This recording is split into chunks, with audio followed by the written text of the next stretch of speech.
Está con nosotros aquí esta mañana la diputada provincial del Frente Renovador y ex fiscal María Marta Corrado, y me da mucho gusto recibirla. María Marta, gracias por estar. No, por favor, gracias. Buen día. Gracias por la invitación. ¿Cuándo llegó el paso de la justicia a la política? ¿Fue Massa la que lo convenció o usted viene de una familia con cierta tradición política, etcétera? En realidad yo vengo de una familia con tradición política y fui concejal en Bahía Blanca. Tuve una época, cuando era muy joven, tenía 25 años, inicié mi trabajo en política, ya incluso como asesora en la Cámara de Senadores de la Provincia de Buenos Aires.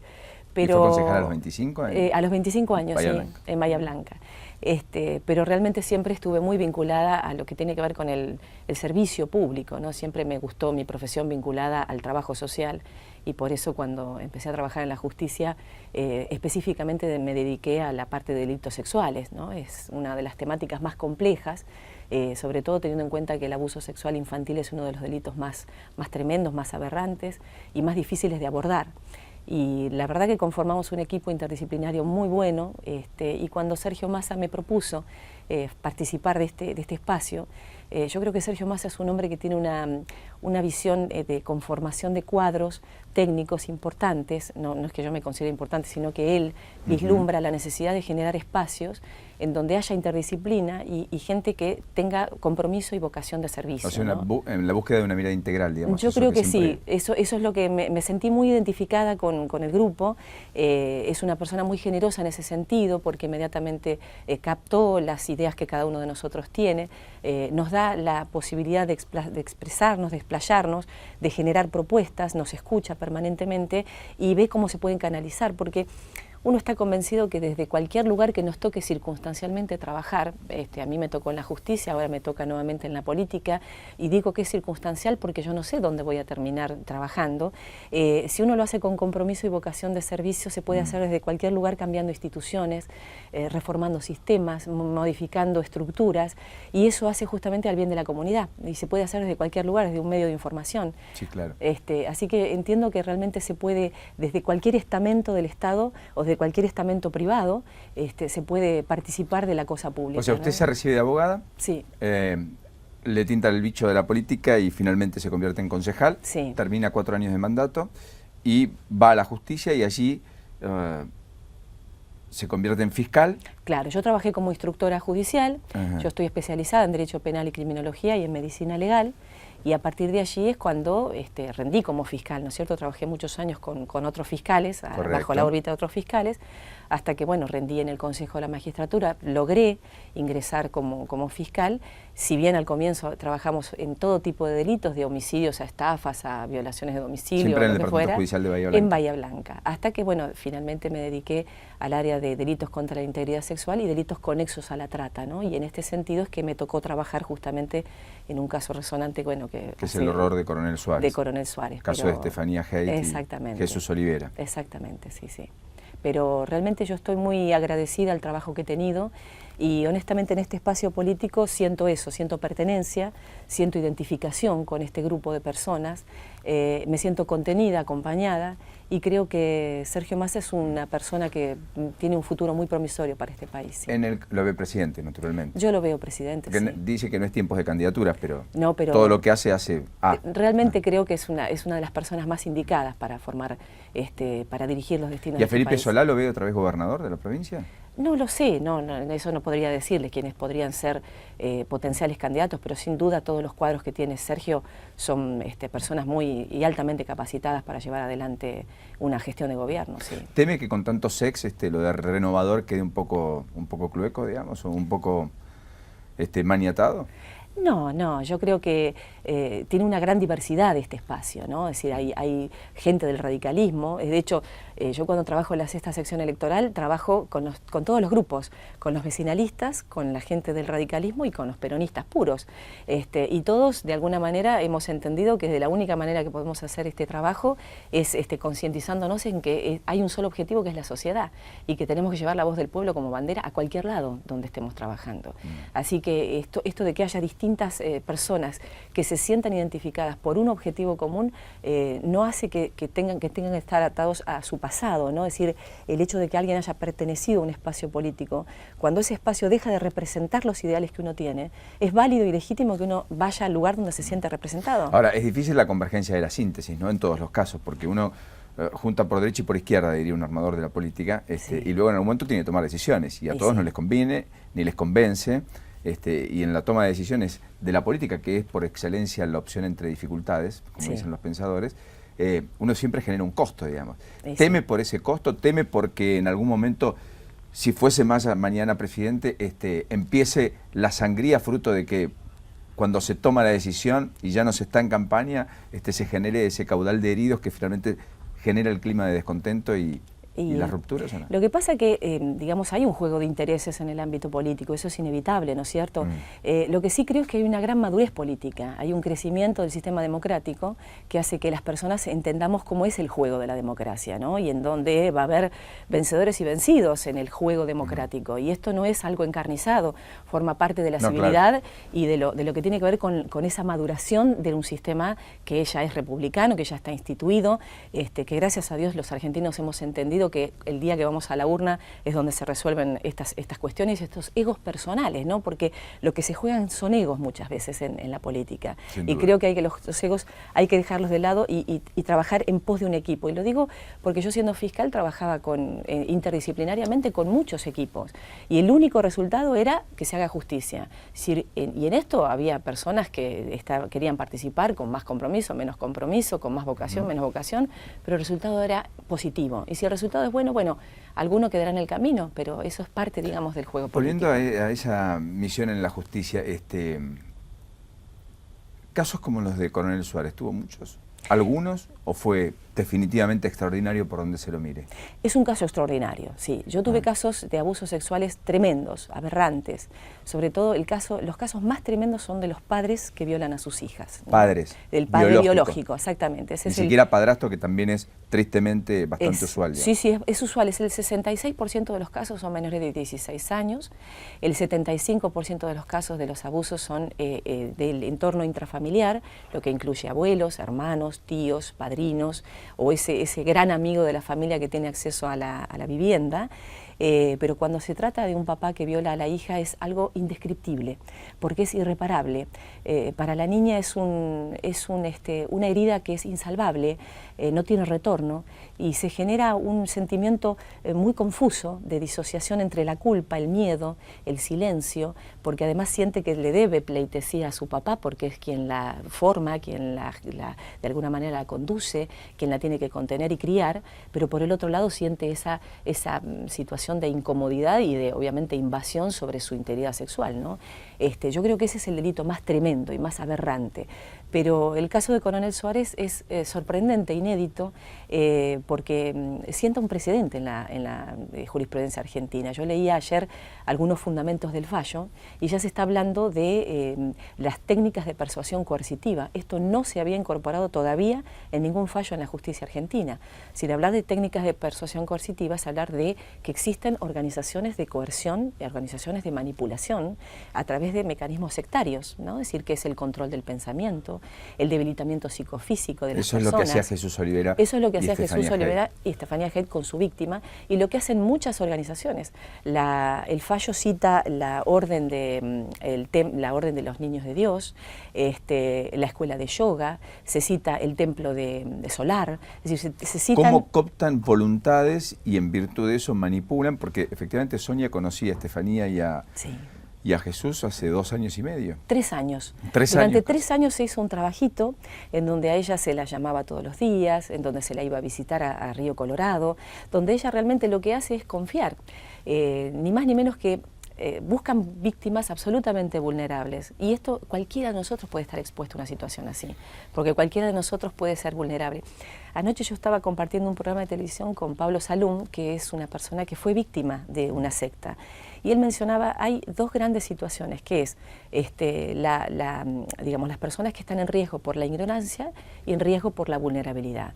Cuando es por ignorancia, con información se combate, pero la vulnerabilidad no se puede combatir. Cualquiera de nosotros puede estar expuesto a esa situación. Y la ¿no? vulnerabilidad puede ser psicológica, puede ser económica, puede ser social. Afectiva, puede de distintas naturalezas. Entonces, no estos estamos psicópatas... pensando en aquel que está al margen de la sociedad, que está con necesidades básicas insatisfechas. No. Estamos pensando en otro tipo de vulnerabilidad que puede afectar a todas las escalas sociales. A todas las escalas. Esto atraviesa, esto es transversal, a cualquiera. De hecho, si usted piensa que hay lugares y espacios donde hay gente muy poderosa, gente económicamente muy poderosa, que está absorbida por estos lugares. Hay organizaciones New Age, se llaman, que captan a jovencitos y que se los llevan a tener hijos en lugares infrahumanos realmente, es decir, en la selva, en el medio de la selva, sin vacunar a sus criaturas, con una idea de purificación espiritual, así a veces no tiene que ver con creencias religiosas, pero sí, sin duda, con algo que tiene que ver con la creencia y la confianza que depositan en el líder, ¿no? El líder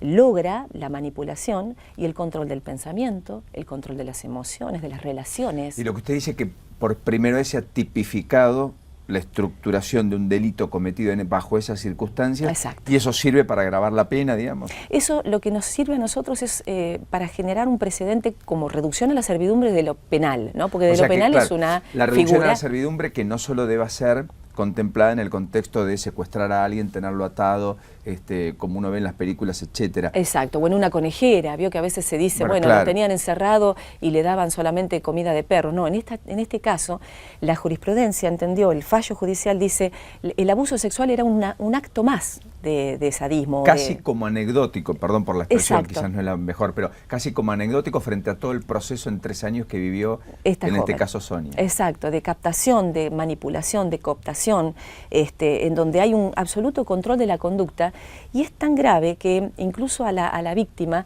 se la va, se va eliminando su identidad para sustituirla por otra. Es decir, la joven, cualquier persona en esta situación, realmente se va sintiendo seducida por este grupo. Al principio tiene un gran bombardeo afectivo, porque entienden, sí, claro. En realidad son inescrupulosos. El que comete este tipo de delitos, porque lo estamos hablando desde lo social, ¿no? Pero son delincuentes que cometen delitos de estafas, abusos sexuales, reducción a servidumbre. No hay un solo límite. Claro, todo es posible. Todo es posible. Y en general hay una gran maniobra que es la del abandono de los afectos, el abandono de sus creencias, el abandono de todo lo personal, pero sobre todo el abandono de lo material.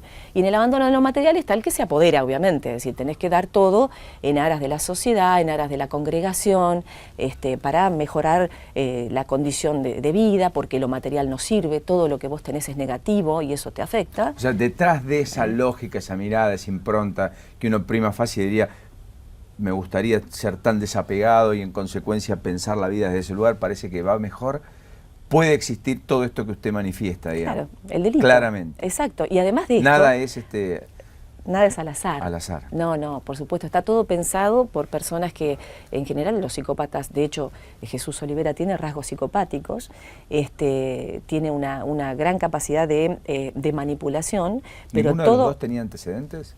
No, no tenían Ni antecedentes. Jesús, ni No, de hecho ella era periodista. Sí, ella claro, era una persona muy reconocida, por eso generó tanta conmoción social, ¿no? El hecho, porque ella era una persona que tenía una cara frente a la sociedad, pero en su domicilio era un monstruo realmente, es decir, era tenebroso lo que hacían con esta persona.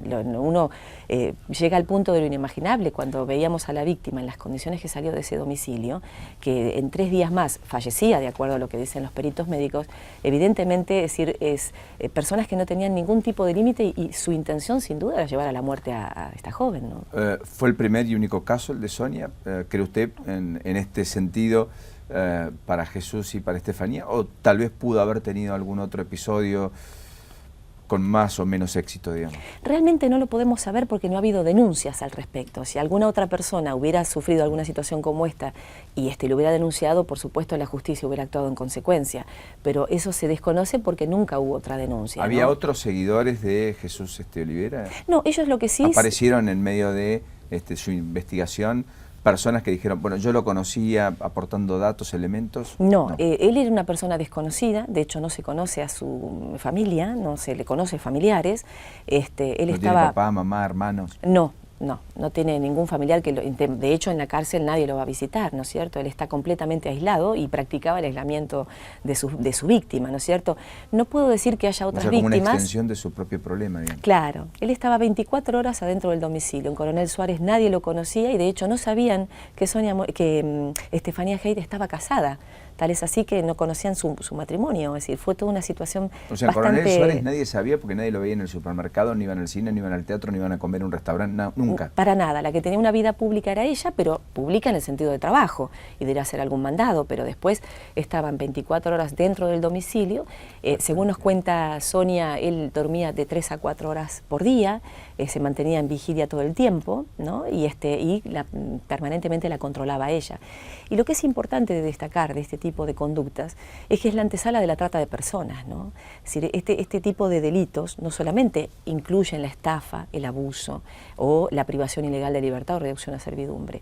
Estamos frente a la posibilidad de trata de personas, de la captación de personas con otros fines, que es la explotación sexual o la explotación laboral. De hecho, a Sonia se le explotaba laboralmente. Ella trabajaba en un domicilio y el producto de ese trabajo lo retenían íntegramente este matrimonio, hasta que, bueno, finalmente le empiezan a golpear y la encierran en el domicilio, ¿no? Pero, honestamente, decir, hay que estar muy atentos, ¿no? en esto. Hablé con Sonia en radio en las últimas horas y ella hoy está cuidando a una persona muy mayor de 87 años, intentando reiniciar su vida, que recuperó peso, dijo, por suerte.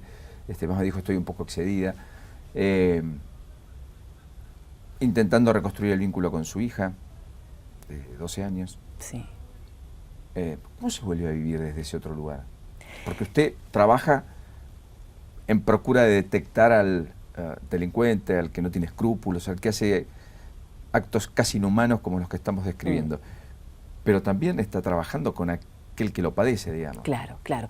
Mire, justamente usted me preguntaba en el inicio de la entrevista el por qué también yo había aceptado esta propuesta, ¿no?, de estar dentro del ámbito político. Y creo que una de las grandes falencias que advierte es que el Estado no tiene una contención adecuada para las víctimas de trata, las víctimas de abuso. Y obviamente hay que generar esos sistemas de contención. El Estado tiene que brindar eso, ¿no? Se condena al que produjo el acto, pero se hace poco por la víctima por ayudarle y acompañarla a que se reinserte. Lo que pasa es que la víctima queda desvalida siempre, tiene un estrés postraumático y de la víctima es muy probable que nadie se acuerde dentro de un tiempo, esa es la realidad. Y ella hoy tiene dificultades para recuperar a su hija, dificultades para insertarse laboralmente, porque todos la reconocen como la víctima de...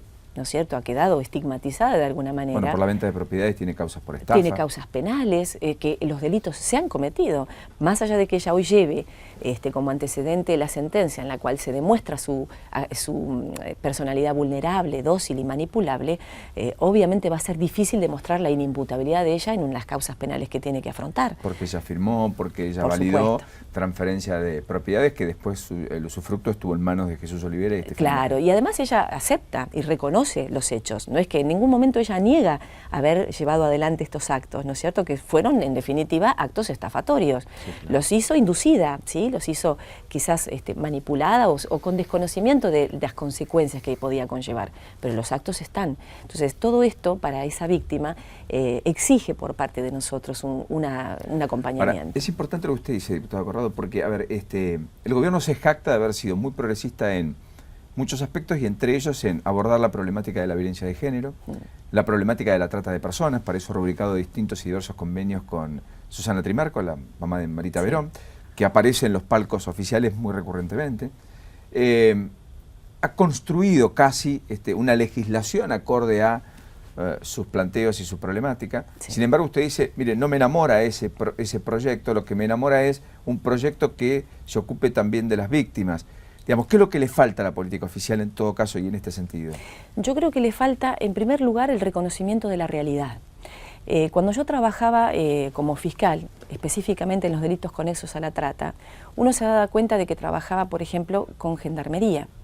Y para mí era un absurdo, porque desde gendarmería, desde las fronteras, venían las paraguayas o las dominicanas, pasaban la frontera para venir a trabajar en las casas de citas y en los prostíbulos. Entonces, o sea, que usted dice con cierta connivencia. No sé si connivencia, pero me parecía un absurdo que yo tuviera que trabajar con las fuerzas de seguridad que tenían que controlar justamente el ingreso de esas personas ilegalmente al país. Yo tendría que haber trabajado con personas independientes de la fuerza de seguridad. Por eso es imprescindible que se pongan en actuación ya, inmediatamente, fuerzas, o mejor dicho, grupos especializados de investigación delictiva en redes de criminalidad, como es el narcotráfico y como es la trata de personas, que sean independientes de la fuerza de seguridad. Y que la fuerza de seguridad o fuerzas de choque es la policía judicial. Y que la fuerza de choque, que es la que tiene que ir a hacer el allanamiento y la detención, sea la última en actuar cuando actúa con el fiscal. Nosotros lo hemos hecho y dio resultado positivo. Yo actué con una fuerza en una oportunidad en Bahía Blanca, el último allanamiento que hicimos fue positivo, y el allanamiento se hizo con otra fuerza que desconocía dónde íbamos a ir, y el allanamiento se logró. Usted dice, resultados. Si yo aviso y voy con los que tienen que velar para que no sucedan ciertas y determinadas cosas, lo que probablemente ocurra es que yo no tenga resultado positivo. ¿Sabe qué pasa? Esto se llama así, se llama compromiso, voluntad política, y se trata también de jerarquizar a las instituciones, porque si uno también le quita ese manto de sospecha a las instituciones, también las ayudamos. A la fuerza de seguridad seguramente le va a interesar no verse involucrada, porque siempre es denostada, siempre las fuerzas de seguridad están siendo sospechadas. Entonces, si uno les dice, no, miren, ustedes quédense tranquilos, van a trabajar con nosotros porque confiamos en ustedes, pero lo van a hacer luego de que se haga el trabajo de investigación, a ellos también se les da garantías, se les da un reconocimiento y se los jerarquiza. ¿Me comprende? Yo creo que todas las instituciones tienen que funcionar adecuadamente y en el momento oportuno. Por eso le digo, esto de la violencia de género, a veces no se le puede mentir a la gente, ¿no? Es decir, cuando hablamos de violencia de género, de trata de personas, de narcotráfico, hablamos de políticas de Estado muy serias, en donde lo que hay que hacer es recorrer la calle, hay que estar con la gente. Y usted dice que hay mucho despacho oficial. Hay mucho despacho. Yo creo que muchas políticas se hacen detrás de un despacho. Y las políticas de violencia de género, usted piense que el 9% de los homicidios son mujeres en manos de hombres, o sea, son femicidios. O sea que la estadística es muy alta y va en crecimiento. 1 de cada 10 homicidios, usted dice que es un femicidio. Son en 100.000 habitantes, 9 personas. Ese es el dato de la Procuración de la Provincia de Buenos Aires. En 100.000 personas, 9 son mujeres. Ese es el dato que nos dio la Procuración. En 100.000 personas. En 100.000 personas, 9 son mujeres, homicidios. Del total de homicidios. Del total de homicidios. De los 100.000 homicidios, en 9. No. En una población de 100.000 habitantes hay 9 homicidios de mujeres. Ese es el dato que me dieron en la Procuración. ¿Por año? Claro, por año.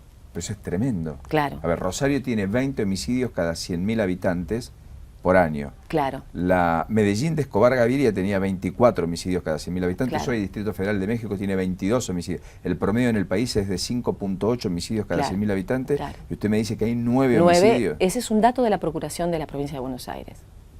Habría que revisarlo, de ser cierto, es dantesco y dramático. Claro, claro. Corrado, ¿hay un estigma contra Zaffaroni o usted cree que hay una lógica Zaffaroni que ha impregnado cierta construcción de la política oficial en materia judicial, que hay que dejarla atrás y dar vuelta a la página? No hay un estigma Zaffaroni. Lo que hay es un Zaffaroni politizado. Yo creo que hay un doctor Zaffaroni que se ha de alguna manera instalado políticamente en el sistema, donde él ha dejado de hacer su trabajo específicamente judicial para dedicarse a esto de generar una impronta dentro de la sociedad y dentro de la comunidad, quizás por alguna ambición personal de ser el codificador o el reformador del código. Yo creo que acá no se está hablando de una reforma de código, se está hablando de una reforma de idiosincrasia, y eso es una utopía. Usted fíjese que hay cuestiones, o sea, Zaffaroni es una persona que es un agnóstico de la pena, él no cree en nada, él cree que el encierro es un castigo, que no es una sanción. O sea, hasta hace poco él era una persona que reconocía que las sanciones penales eran reparadoras, eran retributivas y en definitiva eran resocializadoras, reinsertaban al reo, que esa es la función que tiene, de hecho lo dice la Constitución Nacional, ¿no es cierto? Es decir, el sistema penal, yo no digo que tenga que tener un sistema de premios y castigos, lo que tiene que tener es un sistema claro en donde quien infringe la norma tiene una sanción y no es lo mismo el que no la infringe o el que se conduce por la vida adecuadamente y cumpliendo cada uno de las pautas sociales. Sí, claro, porque si no hay incentivos para hacerlo. Por supuesto, es decir, en este estado de situación en donde tenemos emergencias de seguridad muy importantes, donde hay justamente altísimos índices de delincuencia, de inseguridad, pensar en una reforma de un código penal en donde Por ejemplo, vamos a dar un ejemplo a la gente para que comprenda. Un juez puede arbitrariamente, porque entender que una medida de encierro es negativa para el reo, disponer una medida alternativa, ¿no? Como por ejemplo sería un arresto domiciliario o una tarea comunitaria, y que no puede estar controlado esa tarea comunitaria por los servicios de seguridad, por ejemplo, servicio penitenciario o patronato de liberados. Usted imagínese a una persona que comete un abuso sexual gravemente ultrajante. Hoy se baja la pena de 2 a 10 años. Sería un delito escarcelable. O sea, un delito en donde la persona puede tener una condena de ejecución condicional, no cumplir condena en cárcel. O sea, 3 años de pena y por lo tanto escarcelable. 2 años y medio le dan a la persona, ¿no es cierto?, de condena. Y le dicen, bueno, usted puede cumplir tareas comunitarias. ¿Dónde? En la escuela, en una escuela de niños. ¿Y quién lo va a controlar? Y el servicio penitenciario no lo puede controlar. Lo va a controlar el director de la escuela. Es un absurdo. O sea, el director estaría controlando a alguien que abusó, que no vuelva a hacer lo mismo en un colegio donde está pagando la pena o purgando la pena. Y le digo la verdad, esto no es un absurdo, esto es una realidad. O sea, si uno analiza la letra fina de la ley, son cuestiones que se pueden llegar a producir. ¿Está? Por eso entiendo que Zaffaroni es un erudito en la materia, es un gran conocedor del derecho penal, ¿sí? Realmente yo lo reconozco y de hecho lo he estudiado y he rendido incluso en el Consejo de la Magistratura, pero entiendo que está divorciado de la realidad argentina. Diputada, gracias por este ratito. No, por favor, gracias a usted la invitación. En la mañana. Hasta la próxima. Hasta la próxima. Muy gentil.